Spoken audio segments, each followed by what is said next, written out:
Hay una crueldad que duele más que cualquier otra. No la de los enemigos, no la de los extraños, no la de la persona que salió de tus entrañas, que cargaste en brazos, que miraste dormir con ese amor que no cabe en ninguna palabra del idioma. La crueldad de un hijo. Esa es la que no tiene nombre suficientemente grande para contenerla. Doña Carmen Villegas tenía 63 años y vivía en una casa pequeña de paredes amarillas en el barrio Manrique, en Medellín.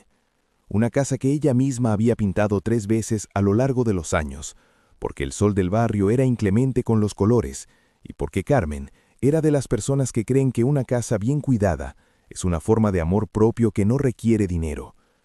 Tenía una mata de sábila en la entrada, una imagen del Sagrado Corazón en la sala y una cocina donde había pasado tantas horas de su vida que las paredes habían absorbido el olor permanente al hogao y al café que ella preparaba cada mañana con la misma devoción con que otras personas rezan. Había enviudado a los 41, cuando su esposo Gilberto murió de un infarto que no avisó y que se llevó con él los planes que los dos tenían para cuando los hijos crecieran. Desde entonces, Carmen había sostenido sola lo que quedaba. Había trabajado como modista, como vendedora de minutos, como empleada doméstica en casas del norte de la ciudad, donde llegaba en bus de hora y media y regresaba en la oscuridad con los pies cansados y la dignidad intacta. Había hecho todo eso para que sus 2 hijos terminaran el bachillerato, para que el mayor pudiera estudiar sistemas en el SENA, para que nunca desfaltara el almuerzo ni los útiles, ni la certeza de que alguien los esperaba en casa. El mayor se llamaba Sebastián, 28 años, técnico en sistemas, empleado de una empresa de telecomunicaciones en el centro de Medellín, con un sueldo decente que le había permitido alquilar un apartamento en Laureles, ese barrio que en Medellín funciona como frontera simbólica entre los que llegaron y los que todavía están llegando. Sebastián había cruzado esa frontera y había decidido, de una manera que nunca dijo en voz alta, pero que se notaba en cada gesto, que prefería que nadie recordara de qué lado había empezado. Era buen mozo, alto, de piel morena clara, con esa seguridad física de los hombres jóvenes que han descubierto que su apariencia abre puertas y han decidido que eso es suficiente mérito.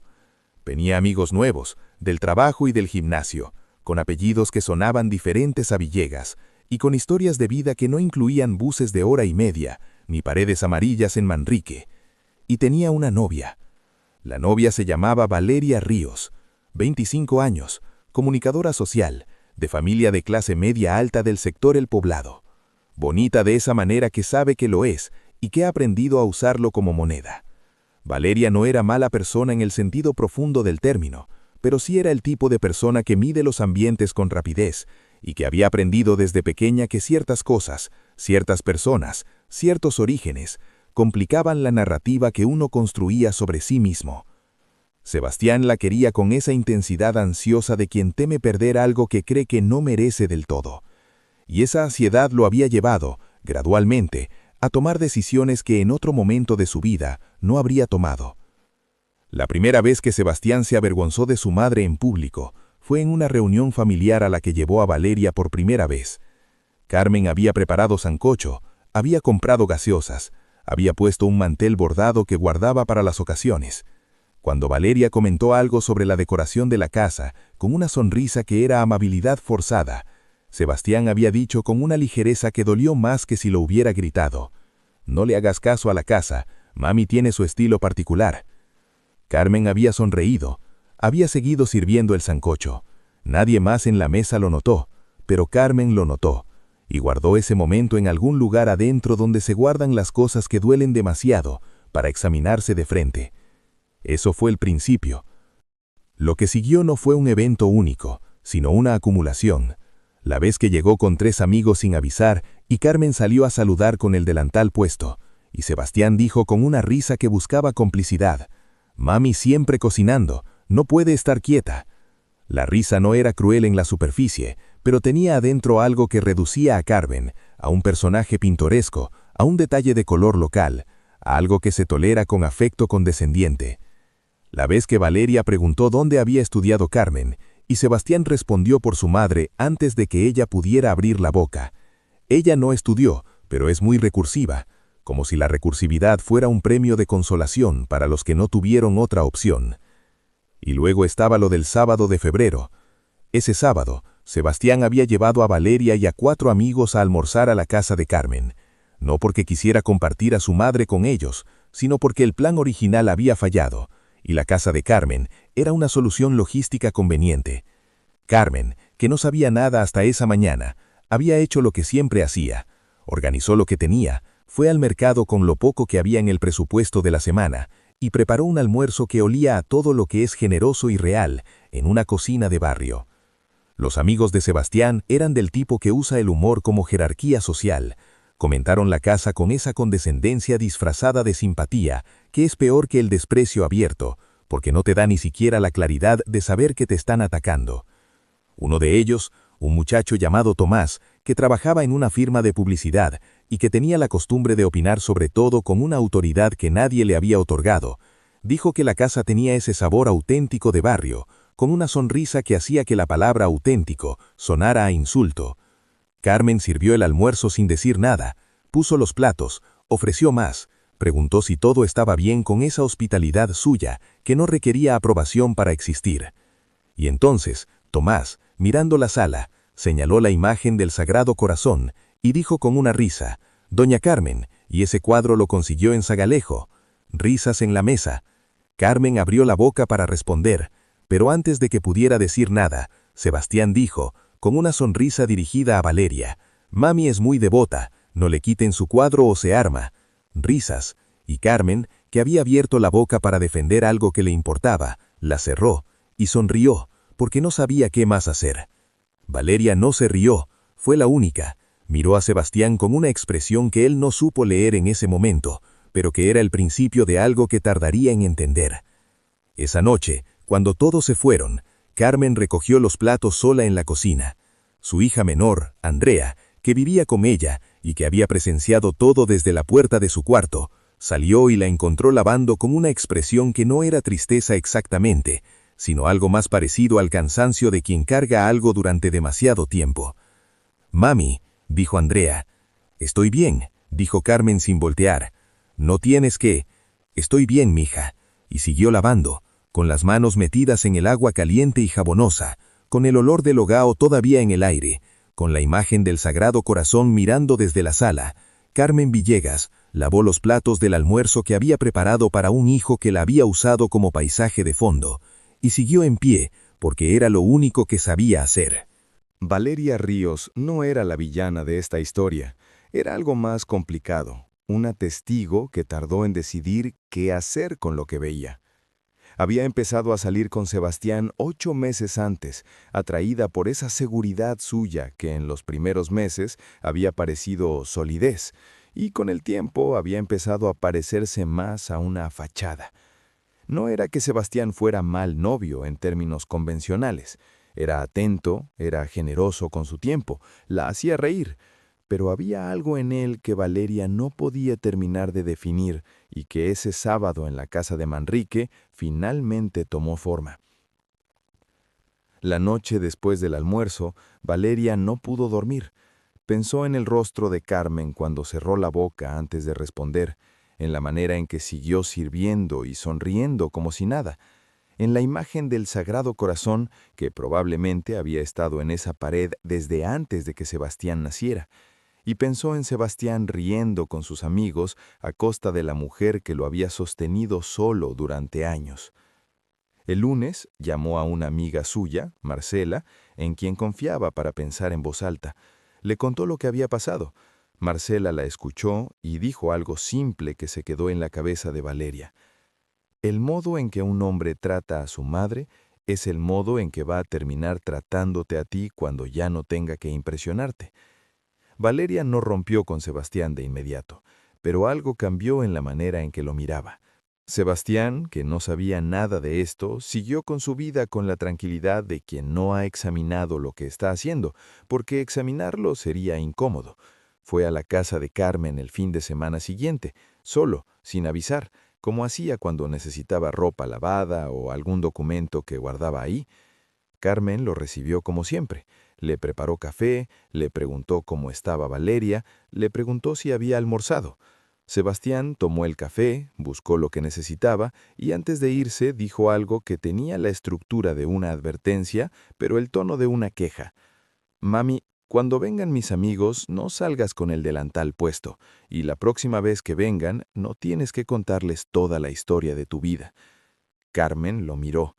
«¿Yo conté alguna historia?» «Sí, lo del trabajo en las casas y todo eso. Esas cosas no hay que contarlas». Silencio. Carmen dejó la taza sobre la mesa con una calma que le costó más de lo que Sebastián nunca sabría. «¿Por qué no?» «Porque no viene al caso, mami. La gente no necesita saber todo». «¿La gente o tu novia?» Sebastián no respondió. Agarró las cosas y se fue con la prisa de quien no quiere terminar una conversación que empezó a ponerse verdadera. Andrea, que había escuchado desde el corredor, esperó a que la puerta se cerrara y luego fue donde su madre. Carmen estaba de pie en la cocina, con las manos apoyadas en el mesón, mirando por la ventana el patio pequeño donde tenía sus matas. «Mami, ¿estás bien?» Carmen tardó un momento. Luego dijo, «¿Tú crees que me avergüenzo de haber trabajado en casas ajenas?» «No», dijo Andrea. «Yo tampoco», dijo Carmen, y en su voz había algo que no era solo respuesta, sino afirmación, la clase de afirmación que uno necesita decir en voz alta de vez en cuando para recordar que es verdad. Lo que Sebastián no sabía, lo que nadie en su círculo de laureles sabía, era que Carmen Villegas había estado sintiendo algo desde hacía 3 meses que no le había dicho a nadie excepto a su médico. Un cansancio diferente al cansancio de siempre, un dolor en el pecho que iba y venía, una falta de aire que a veces la despertaba de noche. El médico le había pedido exámenes. Los exámenes habían mostrado algo que requería más exámenes, y los exámenes siguientes habían mostrado algo que requería una decisión. Carmen necesitaba una cirugía cardíaca, no de urgencia inmediata, pero sí pronto. Una válvula que no funcionaba bien y que sin intervención iba a seguir deteriorándose.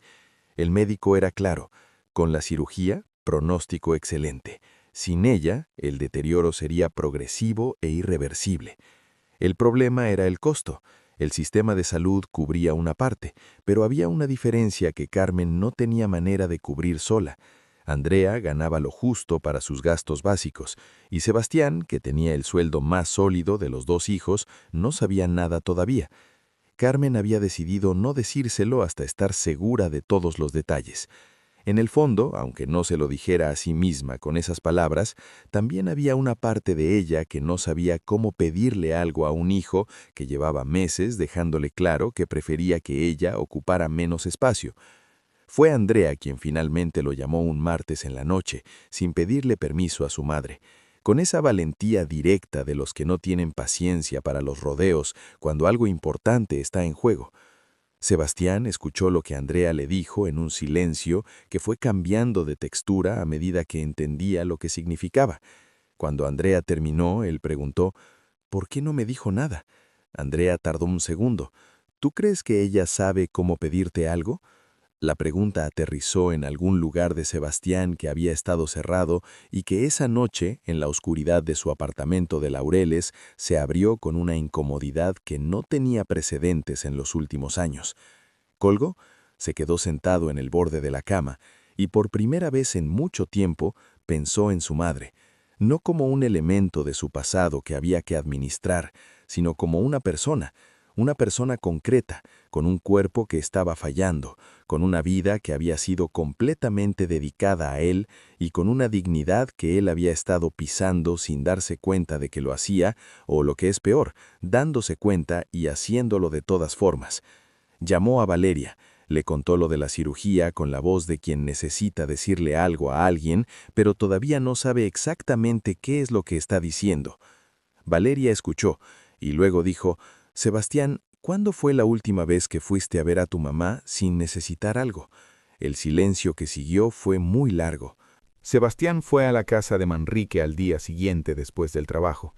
Llegó sin avisar, como siempre, pero esta vez sin nada que buscar. Solo llegó. Carmen estaba en la cocina preparando la comida. Cuando escuchó la puerta y vio que era él, Se secó las manos en el delantal y lo saludó con esa naturalidad suya que no guardaba rencor, porque el rencor requiere una energía que Carmen necesitaba para otras cosas.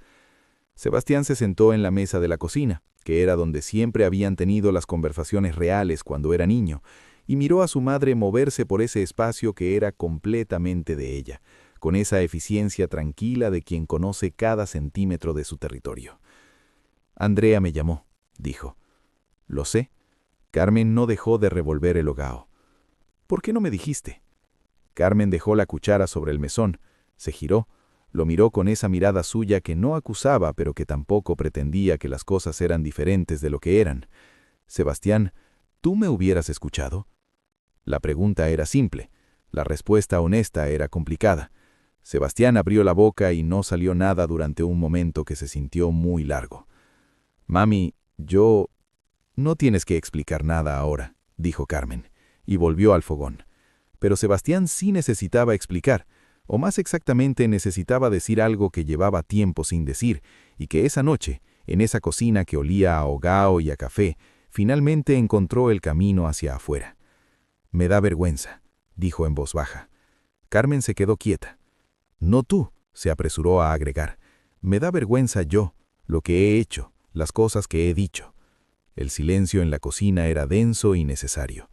El otro sábado, con mis amigos, Sebastián se pasó la mano por el cabello. No debía haber dicho lo que dije, ni ese día ni los otros días. No debía haberlo hecho nunca.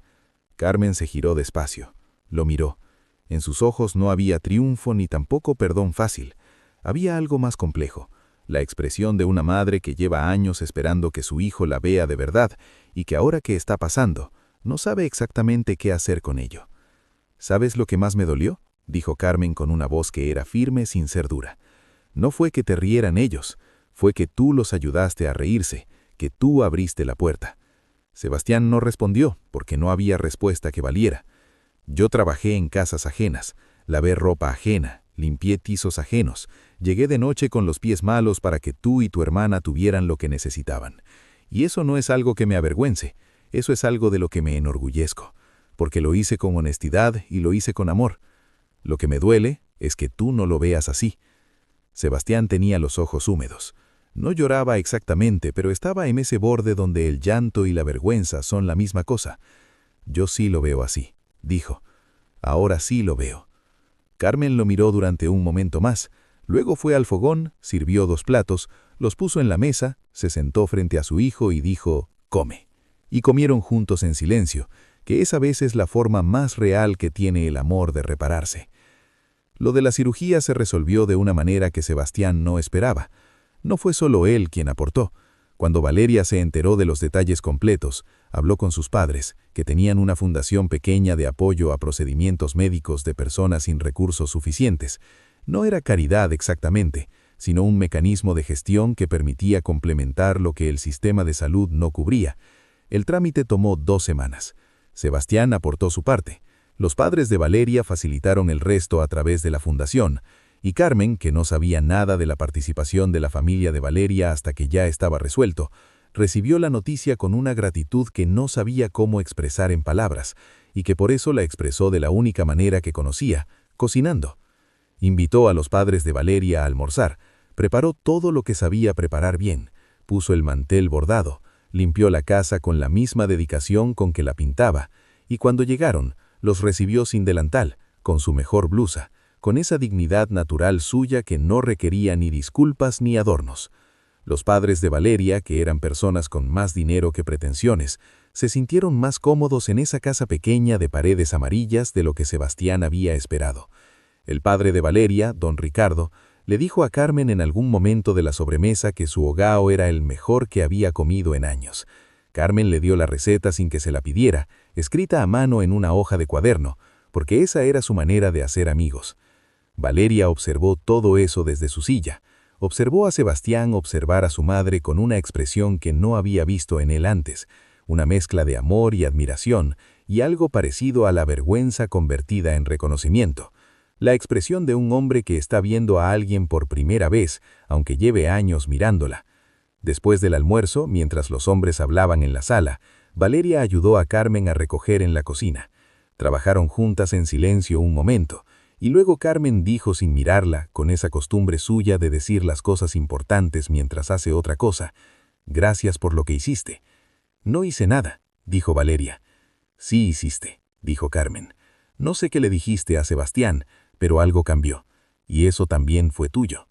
Valeria no respondió de inmediato. Luego dijo: «Doña Carmen, yo debí haber dicho algo antes, cuando estaban todos aquí, y él dijo lo que dijo.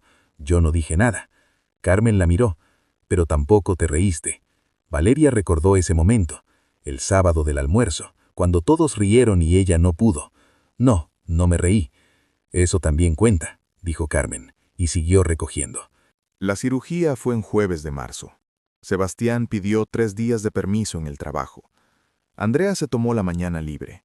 Los dos estuvieron en el hospital desde las 6 de la mañana, cuando Carmen entró en preparación preoperatoria, y siguieron ahí cuando la llevaron a cirugía a las 8 y durante las 4 horas siguientes, en que el tiempo en la sala de espera tiene esa textura específica de los momentos en que uno no puede hacer nada excepto esperar y pensar. Sebastián pensó mucho en esas 4 horas. Pensó en cosas que no había pensado en años, en su padre Gilberto, que murió cuando él tenía 14 años, y de quien había heredado esa costumbre de peinarse hacia atrás que nunca había conectado con él hasta ese momento. En los años después de la muerte de su padre, cuando Carmen había empezado a irse antes del amanecer y volver de noche, y él se había quedado con Andrea en la casa, haciendo las tareas y calentando la comida que su madre dejaba preparada. En cómo nunca había pensado en lo que eso costaba, en lo que cuesta levantarse cada mañana cuando uno está exhausto y asustado y solo, y hacerlo de todas formas, porque hay 2 niños que dependen de que uno lo haga. Pensó en la imagen del Sagrado Corazón, en cuántos años llevaba en esa pared, en cuántas noches Carmen había mirado hacia ese cuadro pidiendo algo que a veces llegaba y a veces no, pero frente al cual ella seguía de pie de todas maneras. Pensó en Tomás y su comentario sobre San Alejo, y sintió una vergüenza tan física que tuvo que levantarse y caminar por el corredor del hospital durante 10 minutos para que se le asentara. Sebastián lo vio caminar y no dijo nada. Solo cuando volvió a sentarse le puso una mano en el brazo brevemente, ese gesto suyo de hermana menor que siempre había sabido cuándo el silencio era lo correcto. Valeria llegó a las 10:30 con café y algo de comer, porque nadie había desayunado bien. Se sentó junto a Sebastián, le dio el café, y tampoco dijo nada porque tampoco era momento de palabras. Era momento de estar, que es a veces la forma más difícil y más necesaria del amor. El médico salió a las 12:15 con esa expresión de los cirujanos cuando las cosas salieron bien, no eufórica, sino tranquila, la tranquilidad específica de la competencia satisfecha. «Todo salió excelente», dijo. «La señora Carmen es una mujer fuerte, está en recuperación. En un par de horas pueden verla». Andrea lloró. Sebastián no lloró, pero cerró los ojos por un momento largo, y cuando los abrió había algo diferente en ellos, como cuando una habitación que ha estado a oscuras recibe luz por primera vez y uno ve los muebles que siempre estuvieron ahí, pero que en la oscuridad no existían. Cuando los dejaron entrar a la habitación de recuperación, Carmen estaba despierta, algo adormilada por la anestesia que todavía se estaba yendo, con suero en el brazo y monitores a su lado, y esa palidez específica de quien acaba de atravesar algo grande. Pero cuando vio entrar a sus 2 hijos, sonrió, con esa sonrisa suya que no necesitaba energía para aparecer, porque venía de un lugar más profundo que la energía. Sebastián se acercó, se sentó en la silla junto a la cama, tomó la mano de su madre, esa mano trabajada y conocida que había sostenido la suya cuando era niño y que él había dejado de ver en algún punto del camino hacia su apartamento de Laureles. «Mami», dijo en voz baja, «te debo una disculpa de verdad, no de esas que se dicen rápido para que el otro las acepte». Carmen lo miró. «Te debo una disculpa por haberme avergonzado de ti, por haber dejado que otros se rieran de lo que tú eres, por haber actuado como si tu vida fuera algo que había que esconder. No hay nada en ti que esconder, hay todo en ti que mostrar, y me tomó demasiado tiempo entenderlo. Carmen apretó su mano. No dijo nada por un momento. Luego dijo, «Ya lo entendiste. Eso es lo que importa». «¿Me perdonas?».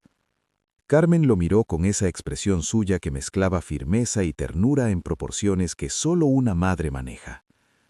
Andrea, desde el otro lado de la cama, se limpió los ojos con el dorso de la mano tratando de que no se notara y notándose completamente. Valeria esperó afuera de la habitación. Cuando Sebastián salió 20 minutos después, tenía los ojos rojos y esa expresión de quien ha dejado ir algo pesado que llevaba cargando sin saberlo.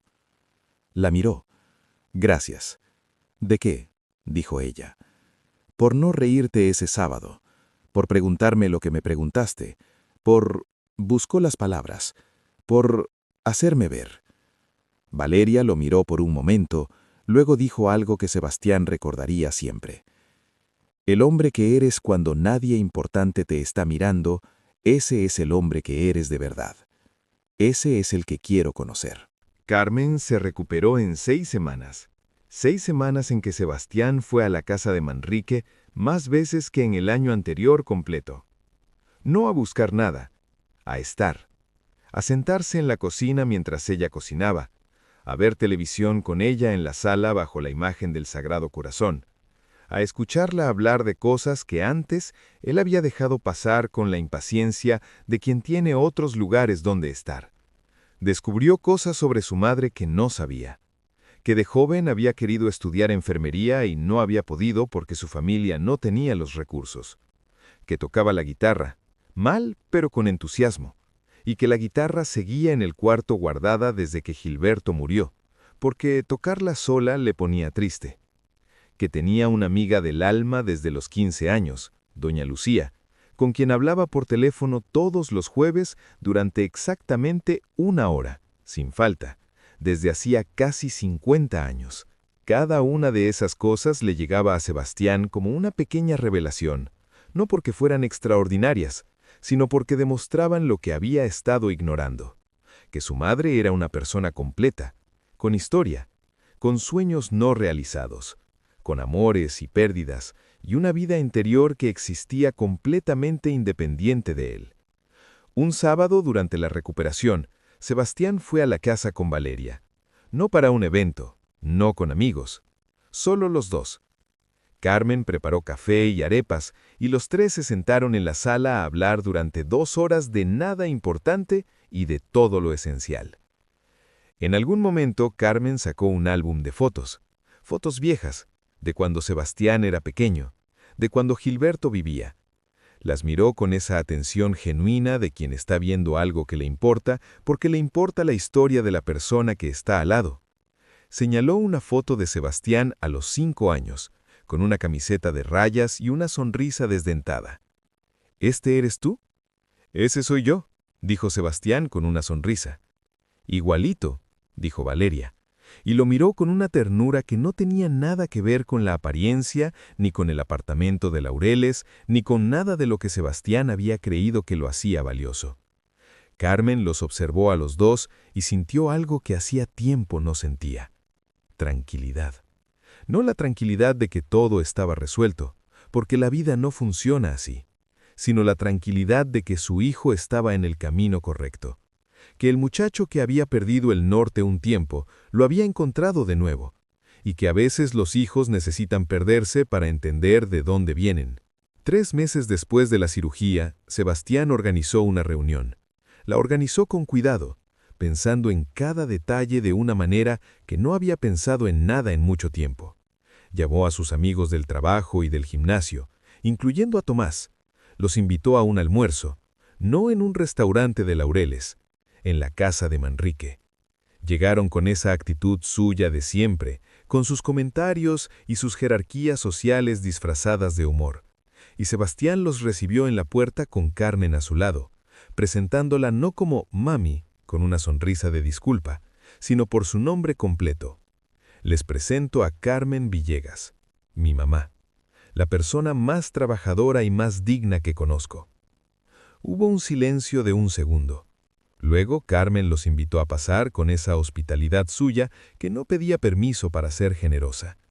Durante el almuerzo, cuando Tomás hizo un comentario sobre la decoración con esa sonrisita suya de siempre, Sebastián lo miró directamente y dijo: «Esta casa la sostuvo mi mamá sola durante más de 20 años después de quedar viuda. Cada cosa que ves aquí tiene una historia que vale más que cualquier cosa que yo tenga en mi apartamento». Tomás no respondió. Nadie respondió. Y en ese silencio había algo que Sebastián sintió como una liberación. El silencio de haber dicho la verdad en voz alta frente a las personas a quienes antes les había entregado el poder de hacerles sentir vergüenza. Carmen, que había escuchado desde la cocina, siguió revolviendo el hogao. Pero esta vez sonrió de verdad. De esas sonrisas que no se ven, pero que se sienten en todo el cuerpo. 6 meses después de la cirugía, un domingo de septiembre, Sebastián llegó a la casa de Manrique con una guitarra nueva. No dijo nada, solo la puso sobre la mesa de la sala. Carmen la miró, luego lo miró a él. «Para que no esté guardada», dijo Sebastián. Carmen tocó las cuerdas con la punta de los dedos. Hizo un acorde torpe y desafinado que llenó la sala pequeña de un sonido que hacía décadas no existía en esas paredes. Andrea salió de su cuarto a ver qué era ese ruido, y cuando vio la guitarra y vio la expresión de su madre, se sentó en el sillón sin decir nada, con esa sonrisa suya de hermana menor que siempre supo cuándo el silencio era lo correcto. Y Andrea Villegas, con sus manos trabajadas y su blusa de domingo y la imagen del Sagrado Corazón mirando desde la pared, tocó otro acorde.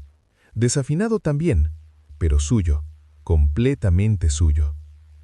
Esta es la historia de Sebastián, que tardó en entender que el origen no es algo que se esconde, sino algo que te define, y de Carmen, que nunca dejó de ser quien era aunque su hijo tardara en verlo. Una historia que nos recuerda que las manos que te sostuvieron cuando no podías caminar solo merecen ser tomadas con orgullo, no escondidas, que la dignidad no tiene marca ni dirección, y que a veces el amor más grande es el que espera pacientemente a que uno crezca lo suficiente para merecerlo. Si esta historia te hizo pensar en tu mamá, en alguien que te sostuvo sin que lo valoraras, o en un momento del que hoy te arrepientes o del que hoy te enorgulleces, cuéntamelo en los comentarios. Me encanta leer cada uno. Comparte este video con alguien que necesite recordar hoy que nunca es tarde para volver a ver a las personas que siempre estuvieron ahí. Y si todavía no eres parte de esta familia, suscríbete a Finales Asombrosos. Aquí cada historia es un mundo completo, lleno de humanidad, emoción y finales que no olvidarás. Nos vemos en la próxima historia.